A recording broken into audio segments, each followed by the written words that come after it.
Ahora me voy a referir al tema del que más se ha hablado y el que verdaderamente provoca pública que ha tenido esta causa.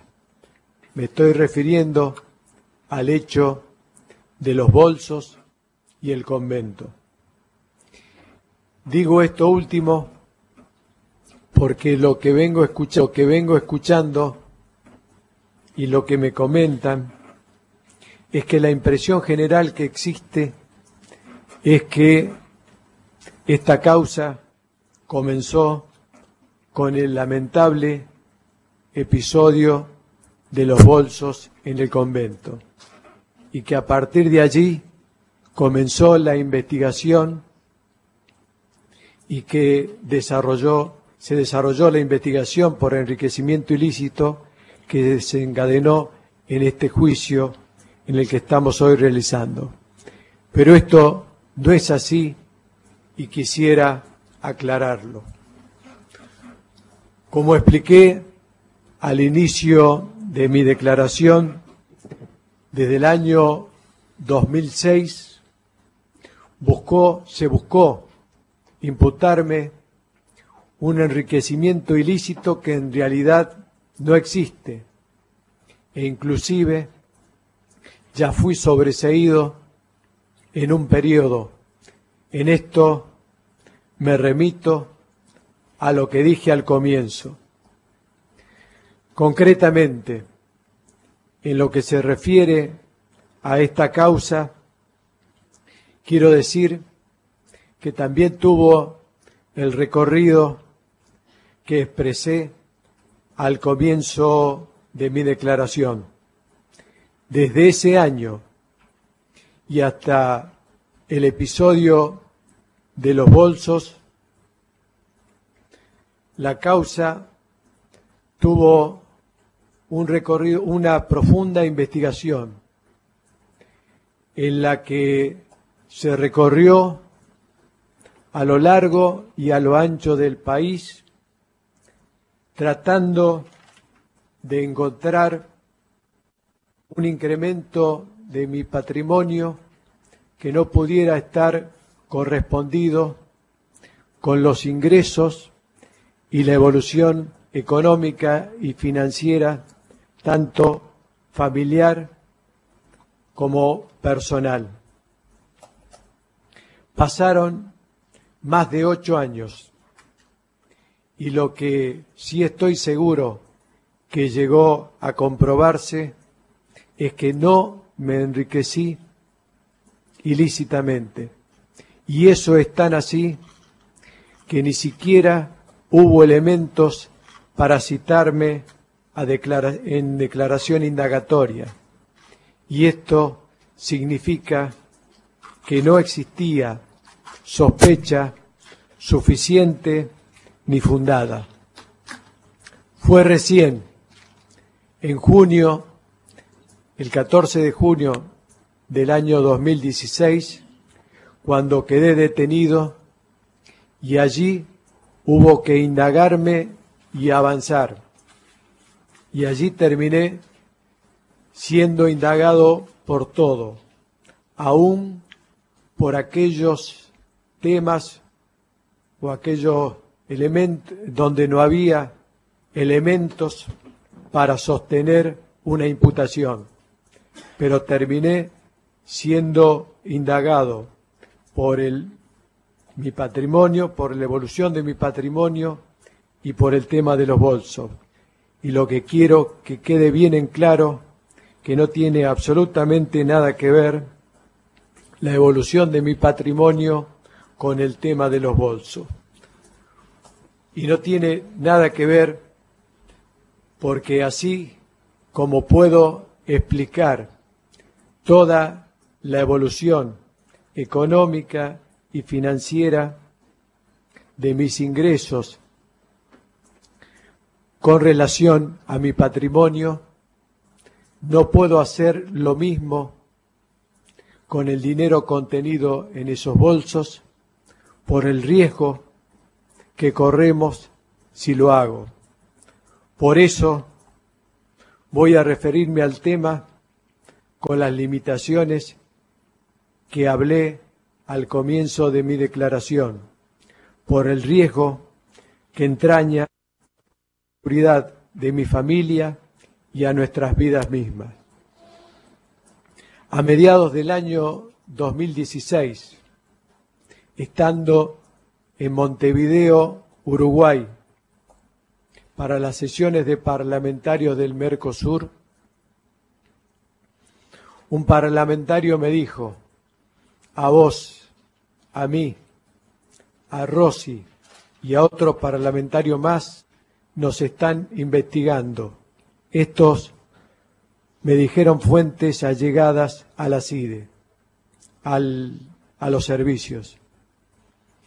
Yo tomé nota de lo que me había dicho, lo tomé para mí, pero no se lo dije a mi esposa cuando llegué unos días después a la casa para no preocuparla, porque ella estaba estudiando para rendir su último examen para recibirse de abogada. Cuando me dijo este parlamentario, me hizo este comentario, veníamos en su auto y venía en el asiento de atrás una parlamentaria y su secretaria. Esto efectivamente fue así, ya que pude advertir diversos problemas e interferencias en mis comunicaciones, tanto en el teléfono como en el correo electrónico, así también como seguimientos y observadores en las inmediaciones de mis domicilios. Además, al poco tiempo fui citado a una reunión sobre la que no puedo dar detalles, pero sí decir que a partir de allí resulté obligado a quedar a disposición para realizar algunas diligencias que luego me irían diciendo. La primera, y por lo tanto la única, fue de la que estamos hablando aquí, el tema de los bolsos. Lo que quiero decir es que ese dinero no es mío. Y cuando antes señalé que es dinero de la política, es porque así me lo indicaron. Pero en realidad lo que quise referenciar es que ese dinero era de personas vinculadas a las políticas, de las cuales no puedo hablar. No es una persona, sino varias. Y yo mismo no sé bien quiénes son todos, ni quiero saberlo. La diligencia encomendada consistía en que debía trasladar esos bolsos al convento al que yo conocía y tenía entrada, entendiendo que a partir de allí se los iba a ir retirando para darle otro destino. A las monjas del convento no había que darle detalles ni precisiones, debido a que las monjas son orantes y penitentes, por lo cual no hay que hablar con ellas, y con la única que se hablaba era con Madre Alba.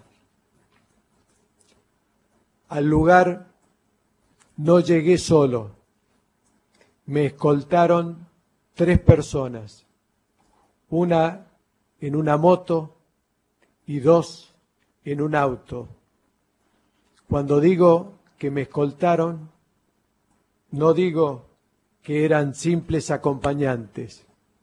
Digo que son las personas que me entregaron el dinero que debía trasladar y me siguieron por todo el camino a modo de control. Por ese motivo es que dejé el auto en marcha mientras realizaba el traslado. El dinero que quedaba en el auto era custodiado por esas 3 personas que se quedaron a una determinada distancia mientras yo realizaba esa tarea.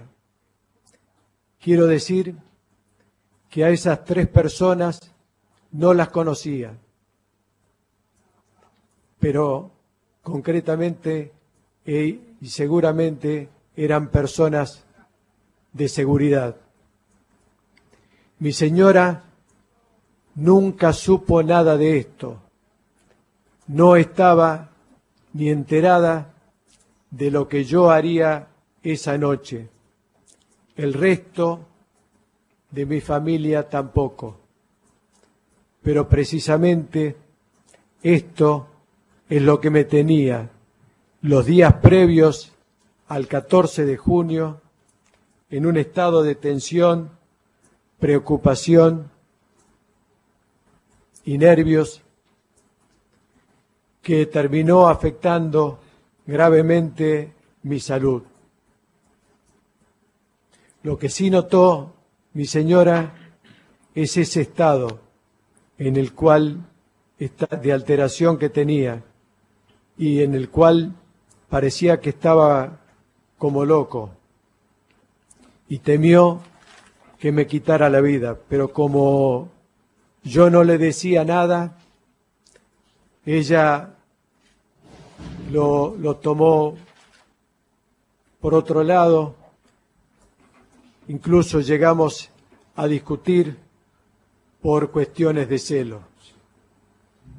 En definitiva, lo secuestrado esa noche no me pertenece, le pertenece a otras personas cuyas identidades no puedo revelar, y mi intervención en el traslado al convento fue forzada, y el evidente interés de que me ocupara yo de ese tema era de que ellos se sentían seguidos u observados y por lo tanto me expusieron a mí para no quedar expuestos ellos. Al día de hoy, de lo que me arrepiento es de no haber tenido la claridad y la fortaleza suficiente para haber resistido las presiones e intimidaciones que padecí, porque en todo caso hubiese sufrido yo las peores consecuencias y no el resto de mi familia.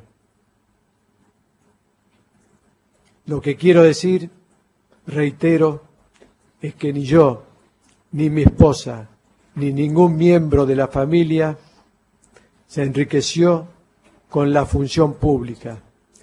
Tenemos casi los mismos propiedades que en el año 2003.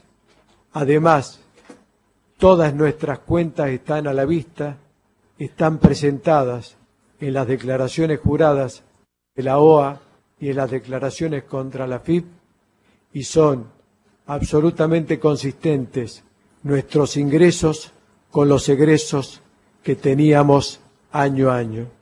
Esto es todo lo que tengo para declarar. Bien, usted ha manifestado que no va a efectuar no va a recibir preguntas, excepto de la señora defensora. Doctora, tiene la palabra. Gracias, señor presidente. Señor López, Usted nos viene hablando de temor, riesgos. ¿Nos puede precisar un poco más qué tipo de riesgos son los que corre y los alcances de esos riesgos? Si nos aporta más datos sobre el dinero secuestrado el 14 de junio de 2016. Es decir, me refiero riesgo a la vida, a la integridad física u otro tipo de consecuencias. Como dije en la declaración, los riesgos sobre la seguridad de mi familia y la mía propia.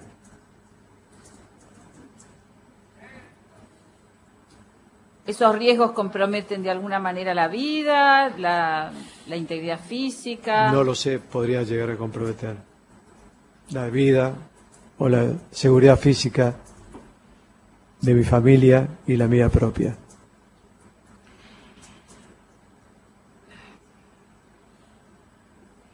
En particular hoy, antes de venir a declarar, ¿usted sufrió algún tipo de presión, algún tipo de intimidación o vino... usted habló que no obró con libertad. Hoy, en concreto, en esta declaración, ¿está obrando con libertad o bajo algún tipo de presión?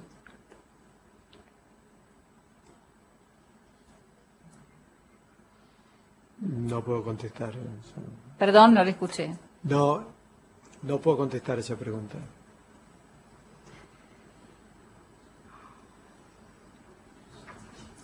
Respecto a esto que dijo, gracias, que este dinero pertenece a personas vinculadas al quehacer político. ¿Nos podría decir si se está refiriendo a concretamente a funcionarios públicos, sean pasados o sean actuales o en ambos periodos de los últimos años de los que estamos hablando? No puedo contestar esa pregunta. ¿Nos podría precisar si, ya que no puede contestar sobre los funcionarios, si son funcionarios públicos o no, si hay personas que no sean funcionarios públicos, pero sí operadores políticos o personas del sector privado o extranjeras, físicas o jurídicas? No puedo contestar esa pregunta.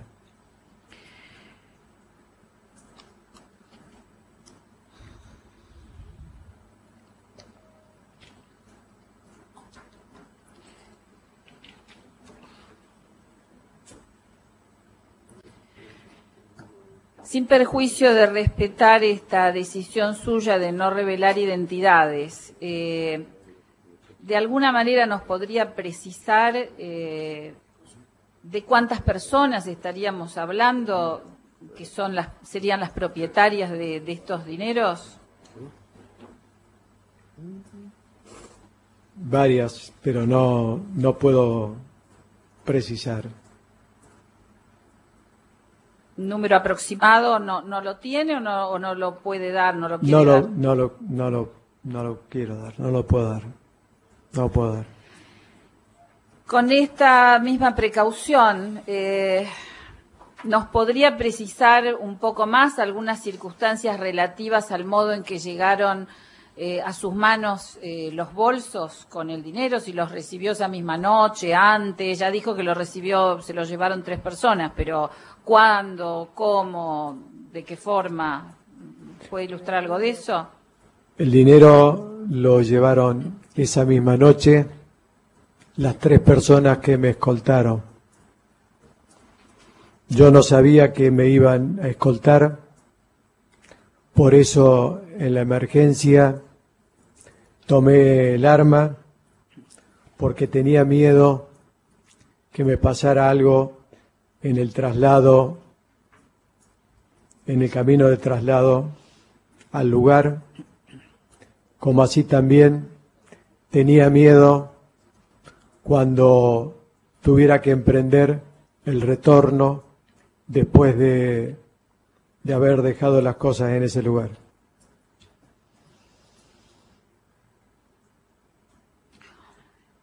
Específicamente y respetando su reserva, ¿no? Con relación a los $100.000 estadounidenses con faja de la Reserva Federal de Estados Unidos que se encontraban en un paquete termosellado dentro de estos bolsos. ¿Nos podría decir si esta cantidad, este dinero, se encontraban incluidos en las sumas dinerarias que le entregaron esas 3 personas o tienen algún tipo de procedencia diferenciada? No sé, no puedo contestar esa pregunta. También nos dijo algo sobre el objetivo de esto que le encomendaron. ¿Nos puede precisar un poco más si conoce algo más sobre el motivo y el propósito de que lo obligaran a hacer ese traslado, a llevar ese dinero en estas circunstancias? Sí, me usaron como chivo expiatorio, como una maniobra distractiva para poner la atención pública en otro lugar, agregando además ridiculeces inexplicables y que yo no tuve otra alternativa que obedecer.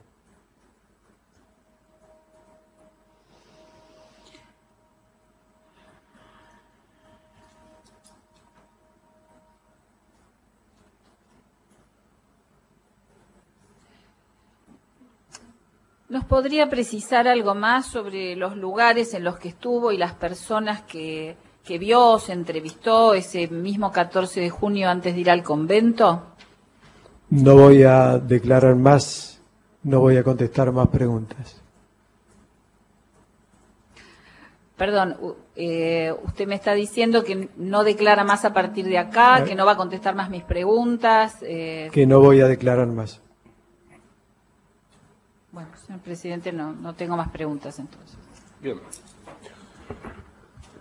De acuerdo a lo que ha manifestado usted aquí, no voy a efectuarle preguntas en respecto a su derecho de defensa. Sí le pregunto si, conforme lo ha manifestado, en su lugar de alojamiento necesita alguna otra medida de protección. Por ahora no. Si llego a necesitar una medida de protección, le haré saber a mi defensa y al señor tribunal. Respecto de algún integrante de su familia que usted también hizo referencia, ¿necesita alguna medida o solicita alguna medida de protección? Por ahora no, pero lo haré saber si hace falta. Muy bien. ¿Alguna otra cosa que usted quiera expresar? Es todo lo que tengo para decir. Bien, vuelva entonces con su defensor. Por favor. Sí, señor López, permanezca aquí. Doctor Osorio, lo escucho. Sí, por favor. Respetando el derecho de defensa material, pero también tratando de cumplir mis responsabilidades de velar por los intereses generales de la sociedad y la legalidad del proceso, el discurso que realizó el imputado resulta, por lo menos para mí, sin poder entenderlo en algunos puntos. En esos puntos, ¿él acepta preguntas? Entiendo que ha manifestado que no va a aceptar preguntas de las partes. Inclusive, en el último tramo de su declaración, no aceptó preguntas ni siquiera de su propia defensa. Claro, pero él ha tenido la voluntad de expresar algo y esa voluntad no ha logrado su objetivo, al menos conmigo. Bien. Le voy a... Eso él quiere aclararlo. Bien. Doctora, tiene la palabra. Sí, gracias, señor presidente. Quiero recordarle al querido colega que en el comienzo de la declaración mi defendido dijo que por el momento iba a aceptar solamente mis preguntas, pero que era su voluntad próximamente contestar preguntas del tribunal y del señor fiscal. Por otro lado, el sorpresivo corte de las preguntas, como el señor presidente lo acaba de destacar, que esta misma defensa estaba realizando, si bien no tengo otras precisiones que aportar, ponen en evidencia que tal vez hoy, tal vez en el día de hoy, por alguna razón que yo misma no conozco, no estaría en condiciones de continuar ni respondiendo mis preguntas ni ninguna otra. Por lo tanto, yo me animaría a pedir que se tenga presente eso y que no se le permita ningún tipo de pregunta a nadie, ni a mí misma. Bien. Doctora, entiendo su posición, entiendo la posición también del doctor Osorio, pero lo que hace a su defensa material, digamos, la defensa técnica la ejerce la doctora Visserier, la defensa material la ejerce usted. Le pregunto a usted, si respecto de la petición del doctor Osorio, ¿usted quiere contestar alguna otra pregunta? El señor fiscal ha manifestado que su deseo de efectuar preguntas. ¿Esto es así? Usted ha manifestado desde el comienzo de la audiencia que no va a contestar otras preguntas más allá de lo de la defensa. Pero como su defensa material la ejerce usted, le pregunto si, respecto de las preguntas que quisiera efectuar el señor fiscal, ¿usted quiere efectuar alguna respuesta a esto?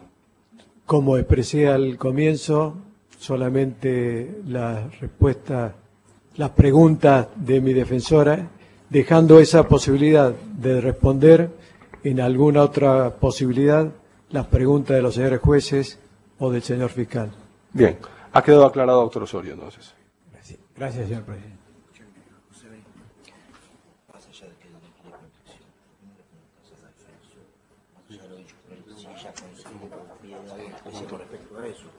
Bien. Sí, lo que diga.